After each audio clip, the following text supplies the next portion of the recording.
Mimi nikupatie hongera, japo katika mtazamo na kile kitu ambacho kinaonekana kinaonyesha kabisa kana kwamba jaribu lilikuwa limekushinda. Kama hasara umepata, kama ni ndoa yako imevunjika na kuna marafiki ambao umegombana nao walikopo ni wa muhimu sana kwenye maisha yako, lakini mimi nakupatia hongera kwa kulivuka hilo jaribu.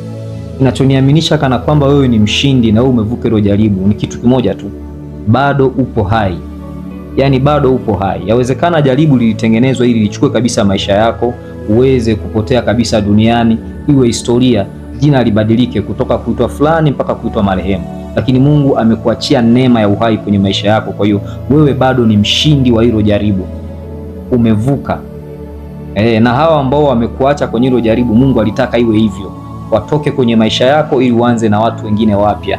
Kwenye baraka yako Mungu hawezi kuruhusu wakawepo na watu wasiohusika na hiyo baraka. Yaani tafsiri ni kwamba Mungu anapotaka kukufanikisha lazima maadui zako awatoe, na maadui anawatoa kwenye maisha yako ni wale maadui ambao walikuwa wanajificha katika kivuli cha urafiki. Rafiki wa kweli hawezi kuacha kwenye jaribu, rafiki wa kweli hawezi kukuacha wakati unapitia mambo magumu. Kwa hiyo waliotoka wote ni Mungu alitamani awatoe kwenye maisha yako ili ubaki na watu sahihi. Kwa hiyo jaribu umeshinda. Barikiwa leo, barikiwa na kesho pia. Amen.